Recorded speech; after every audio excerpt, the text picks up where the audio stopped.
Ladies and gentlemen, boys and girls, children of all ages, it is I, Jolting Joe, coming to you live on a Tuesday, December the 13th, about 2 o'clock in the afternoon here on Central Time, almost about 1:50. And what are you drinking? What are you smoking? As far as what are we smoking, I've got a Hiram and Solomon Unity. There you go. A little Freemason action going on there in the thing, so not a bad smoke there. And I told you we're gonna see a lot of bourbon Goose Island.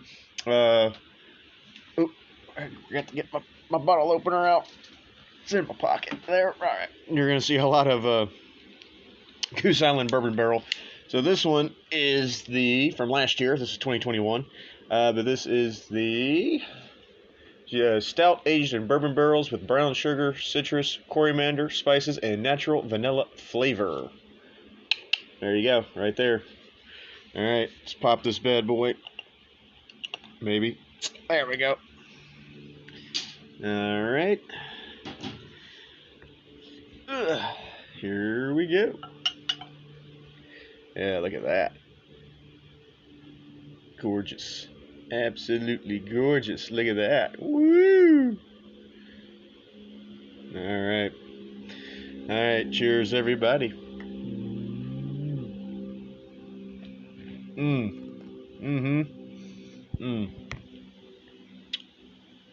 Oh, man.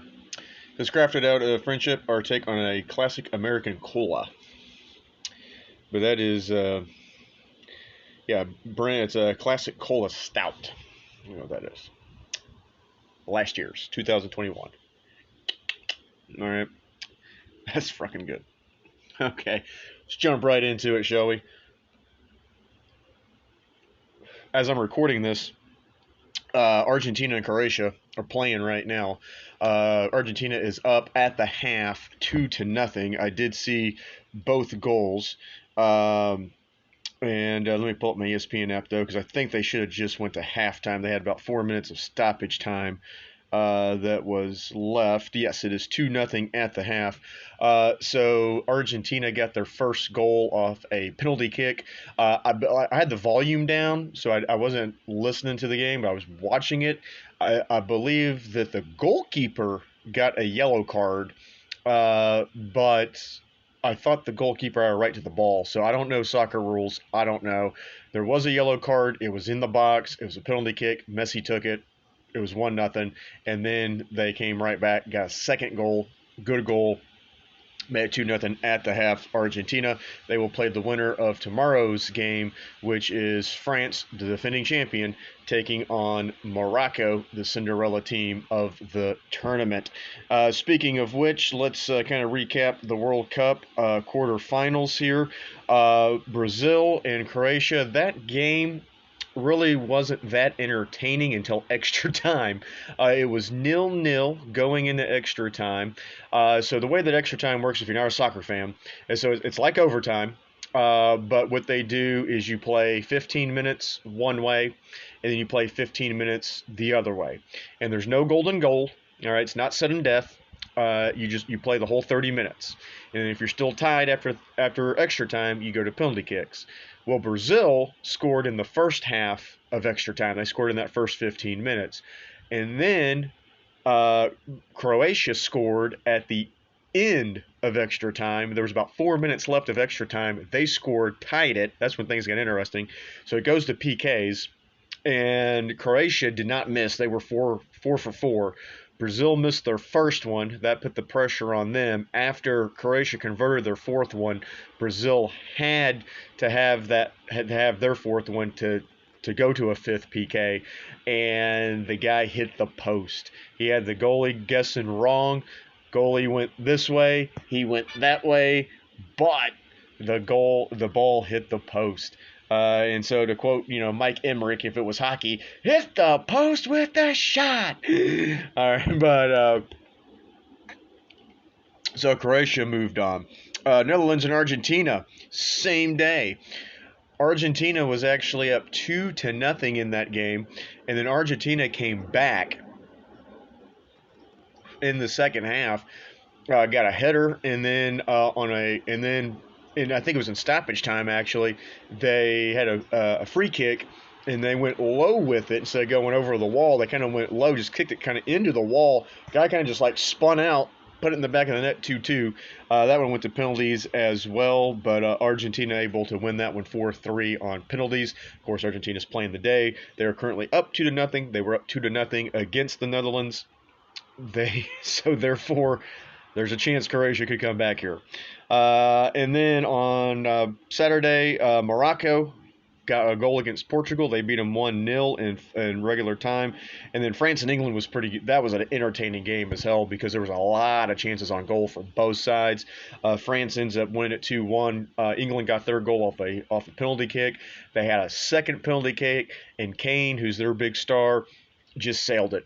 He looked like he changed his mind there, looked like he was going to go for it, and then he just sailed it and basically split the uprights, and so France ended up beating England 2-1. So in the semis, of course, like I said, Argentina playing Croatia right now, 2-0 Argentina at the half, and then we got France and Morocco tomorrow, 1:00 Central Time, from Qatar, and so obviously if Argentina holds on and wins this, they will be in the championship match. At this point, just to be completely honest with you, I'm just rooting for Messi. Messi's 35 years old. He's had a lot of bad luck in big tournaments with Argentina. Here, last time the Copa was in the United States, Argentina was in the final of it. They lost that with Messi. They've lost in the World Cup before. Messi does not have a World Cup, so I'm just kind of rooting for Messi. I don't give a shit about Argentina. I'm just more rooting for the player. At this point, it's kind of where I'm at. It'd be kind of cool if France repeats too, but I'm just gonna root for Messi. That's kind of where I'm at. So there's your World Cup update. But like I said, the England-France match, that was highly entertaining because, like I said, both teams a lot of chances, a lot of shots on goal, a lot of near misses.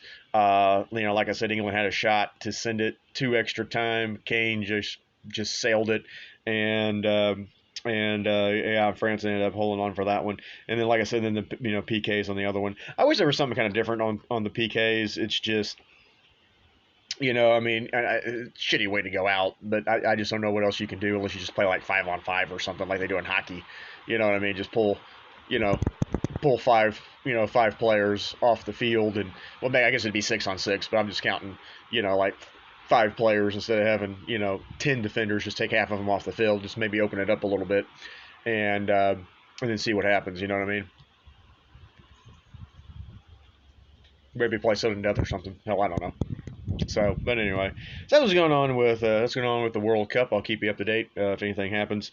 Trying to keep my eye on this, but we should be done with the show mostly before they come back. So we'll see. All right. Let's see. NCAA football. I don't think we've got a whole lot to talk about as far as that goes, except for all the stupid, dumbass bowls that are going to take place. I just want to got the Bahamas Bowl. Not in the Bahamas Bowl. Hey, I'm not saying. If I was a player, fuck yeah, free trip to the fucking Bahamas. I'm taking it, baby. I'm okay with the Bahamas Bowl.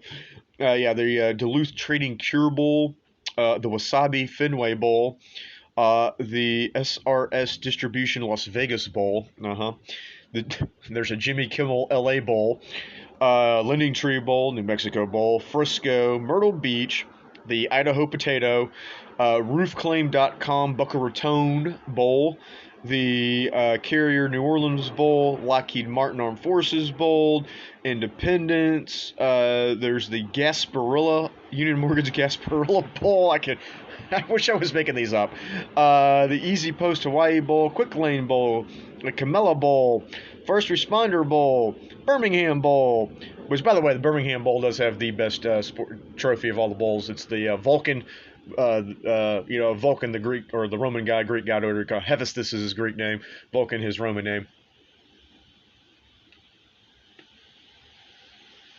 But the god of the forge, and he's just bare ass. The trophy is actually just bare ass. It's fantastic. He's wearing chaps. Now, also too, just to let you know, there's no such thing as assless chaps. Chaps, by definition, are assless. There is no such thing as chaps with ass. They don't exist. All chaps are assless. Okay, so if you're wearing chaps, all right, there's no distinction between chaps and assless chaps. All chaps are assless. Just throwing that out there. All right, I'm from Texas. I know. Okay, I've never seen a chaps with a seat in them. Okay, they're all assless. All chaps are assless. Okay, but so anyway, but yes, it's they're all assless chaps. All chaps are assless, but that's a great one. Let's see here. I don't know, like the last 2 weeks, problems with keeping my cigars here. I'm like a bad cigar smoker over here. Let's see what else we got. Guaranteed Rate Bowl, Military Bowl, the Liberty Bowl. All these, of course, have sponsors. And then you got Holiday, Texas Bowl, Alamo Bowl. That's where UT is going to be playing for the 6th time, which is a record. I think they're going to name the Alamo Bowl next year the UT Invitational. So there you go. Let's see what else we got. Pinstripe, Cheez-It. Always a good one. The Duke's Mayo. Yep. Tony the Tiger. Let's see. Sun Bowl, Gator Bowl, Arizona Bowl, Orange Bowl. And then we get, of course, then you get the big one, Sugar. Michigan. Let's see. Music City, Fiesta, Peach. The Reliant Quest Bowl. Okay. Mississippi State's playing that one. And by the way, just kind of little thumb pour there. One out for Mike Leach today. Mike Leach, of course, former coach of Texas Tech, former coach of Washington State, current coach of Mississippi State. Apparently, I think it was a couple days ago, suffered a massive heart attack at his home. The paramedics did not get there until about 15 minutes after his cardiac event. Apparently, they were delayed by the weather. Getting there. He was then life flighted to Jackson, Mississippi, and put into the hospital. And from basically the time he got to the hospital, they said that he needed a miracle to come through. Yesterday, they took him off of life support, and he did pass away today at the age of 61. I believe. Might have been 62, but I think it was 61. So relatively young for Mike Leach. But condolences to the Leach family and Mississippi State players. He was a truly unique individual and man, and so thoughts are with you, the family. So, but that's kind of what happened with that. Apparently, all of his family got there. All 4 of his kids got there to say their final goodbye. So at least that was good. But yeah, Mike Leach passing away today at the age of 61. Let's see, and then of course we got the Cotton Bowl, Citrus Bowl, Rose Bowl, and the National Championship game will be in LA. So there you go. We start getting into some of the bowls here. The first bowl is the Bahamas Bowl, which is here in a couple days. 3 days on the 16th. So we'll try to get them more, especially as the bigger bowls go on and how much bowls we're in. But there you go. Oh, excuse me. Let's move on. We'll get into the NFL last. Let's go to the hot stove and we'll see what's going on.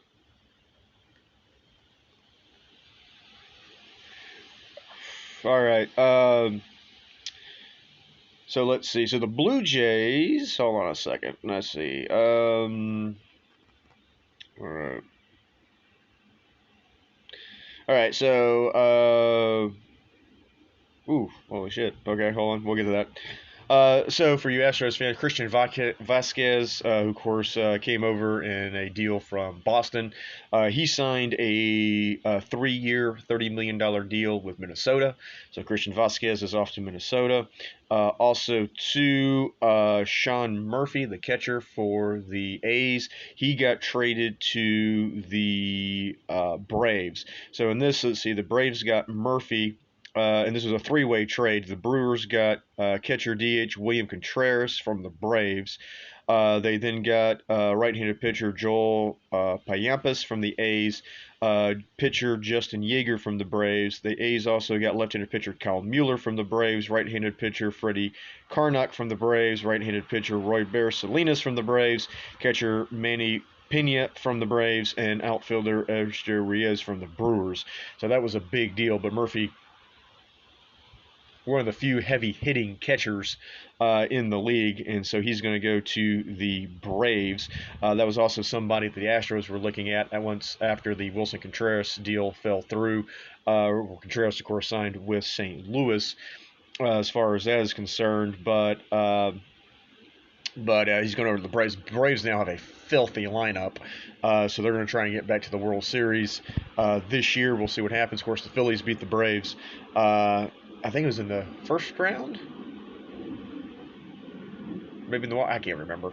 But Murphy's going there, and of course I just listed all the prospects that they got from the Braves. So let's see. So the Braves have sent, and this goes to to the Brewers as well. But they traded 1, 2, 3, 4, 5 players in that deal for Murphy.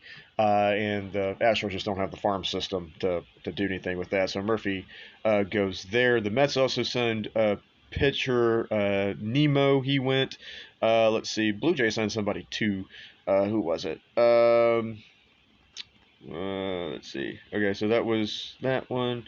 Oh, Chris Bassett. That's right. Chris Bassett, who was with the Mets. He goes to the Blue Jays, 3 years, $63 million for Chris Bassett. Once again, starting pitchers making bank this offseason. Well, shit. Ooh, it is windy out here because we got a front coming through in a few minutes, probably, but just ashed myself. That's okay. So Chris Bassett to the Mets. Let's see what else we got. Trying to scroll through here. Italian went somewhere too. Where did Italian go? Crap. And then, the Mets also signed the Japanese player Cody Senga. Don't know a lot about him, to be completely honest with you. I've heard he's really good, though. 5 years, $75 million for him. The Mets are just spending money like they got. Brandon Nimmo. That was the other one the Mets brought back. Was Brandon Nimmo. He got center fielder. 8 years, $162 million for the Mets. Like I said, the Mets just spending money like it's on fire. Xander Bogaerts, I think we talked about, went to the Padres. And let's see. Okay, and then I think we talked about the Contreras and everything. So Red Sox pick up Kaylee Jansen. I don't think that's a big thing. So that's pretty much going on with that. And then it looks like, this is just on ESPN right here, looks like the Giants are going to add Ross Stripling to a 2-year deal to pad their rotation, and reportedly are going to sign Sean Manaea for 2 years, $25 million. Jesus Christ. But yes, Manaea, who was traded from the A's to the Yankees last year, going to the Giants. Astros saw plenty of Sean Manaea when he was with the A's, along with Frankie Montas, and I'm just, hey, as long as he's going to the Giants, we're good. But yeah. Oh, I'm sorry, Manaea went to the Padres this year. Was it Montas that went to the Yankees? One of those A's pitchers went to the Yankees. I think it was Frankie Montas went to the A's. But Montas and Manaea, sometimes I get confused because they both play for the A's and their names both start with M. So there you go as far as that goes. But yeah. Tell you what, if I have a kid, making a pitcher out of him, tell you that much. Jesus Christ, money the pitchers are making. And talked about this on the last show, man. And I forgot to mention Aaron Judge signed his big deal. Aaron Judge signed his huge deal.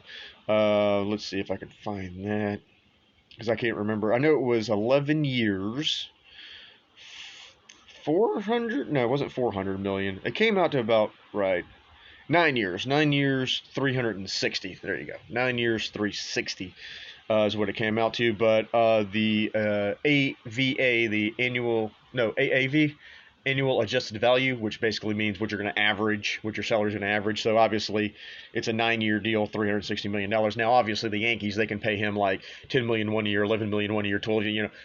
Sometimes teams will do that. They'll backload a contract or they'll front load a contract, depending on how it's structured. So they just do annual. They do the AAV, which is just basically the average of the contract. So it's going to come out to $40 million a year for for Judge. Now, here's the thing. Like I told you, I have. If you got the money to spend, I mean, I have no problem giving Aaron Judge $40 million. All right, Aaron Judge is going to play. Uh, Aaron Judge is going to be around for a long time. Aaron Judge is going to hit a lot of home runs. Aaron Judge has got a really good glove. He's got a really good arm. He's almost a five-tool player. I think he kind of lacks the speed a little bit, but I don't know what his average is, to be completely honest with you, either. But he can hit for power. He's got a hell of an arm, and he can play right field. But Aaron Judge, if he stays healthy, I mean, he's going to give you. I mean, he's going to play probably 150 games a season. Okay, because hell, you can give him half a day off and just DH him if you want to, and things like that. So you can there's things you can do there. So you can, like I said, I mean, he can. You're probably going to get 150 games out of him. Maybe a little bit less. Maybe 140, 150, but still, that's a lot of games. Verlander, $43 million. Scherzer, $43 million. Jacob deGrom, close to $40 million. He's getting 30-something million, I think. Some of these other pitchers, 20-something million a year. They're playing only every fifth day. Verlander, even if he's Verlander now, of course, he's coming off of Tommy John. He did have a strained right calf, missed a couple starts. And the Astros did employ a six-man rotation because they were worried about Verlander in the arm. And so he wasn't pitching quite as much, but he, I think, got 28 starts with the Astros this year. All right. Let's just say he gets 30 next year, 32 next year. He's going to be making over $1 million a start. And pitchers only go, at this point, 5-6 innings. All right, you want to get 6. You want to get 6 out of your starter. But that's it. The Judge is going to play 9 innings. He's going to play 150 games a season. Why the fuck are you going to spend that much money on a guy that's going to go out there and pitch every fifth day? I know you need a frontline starter, all right? You got to have an ace. But Jesus Christ, man, that is a shit ton of money for somebody that's not going to play that much. It's borderline insane. But like I said, I'd have no problem. You can give Shohei Ohtani $50 million next year? I got no problem with it. Shohei is not only going to pitch for you every fifth day, but he can also play. But he's also going to play DH. But he's also going to DH for you, and he can play the field if you really need him to. But hell, Shohei can go out there and he's still going to, with the bat, is still going to go out there and once again play 150 fucking games. All right, and he's going to pitch, and he's probably going to give you 30 starts. But if Shohei Ohtani gives you 30 starts and then DHs for 150 games, fuck yeah, I'd give him $50 million. I got no problem with that. But just for a guy that's pitching every fifth day, 40 mil? Really? Jesus Christ. I mean, I'd be going for 50 mil. If I was Ohtani, I'd be like, fuck, I pitch too. You're giving Justin Verlander and Max Scherzer $40 million a year. And, oh, by the way, I hit. I should run you. That's an extra $10 million for you right there. Crazy. Anyway, let's get to the football. Let's get to the NFL. All right, let me go to World Cup. Let's see where we still okay. 53rd minute, still 2-0 Argentina. All right, NFL. Let's go for the little NFL recap. Last week, so Thursday night was ugly as shit. Raiders were up in that game. So, oh man, the Raiders. The Raiders raided in the fourth quarter. They got more flags than the UN in that fourth quarter of that game. Baker Mayfield had been with the Rams for literally 48 hours and went 98 yards, game-winning drive, and the Rams beat the Raiders 17-16 on Thursday Night Football. Not a great game. I mean, the last few minutes were exciting and stuff. But like I said, I mean, it was... Raiders had that drive ended like twice, 2 or 3 times when they got down by 1 score. And like I said, just flag after flag after flag. I did not go to the bar this week, so I did not get to see a lot of the games. The Bills, though, did defeat. So I did watch that and a little bit of the Rams Raiders. I did see Baker. I fell asleep. I thought the Raiders had that game. I went to bed, but the next morning I saw the highlights. I was like, fuck. But yeah. Yeah, good old Raiders. Raiders. All right.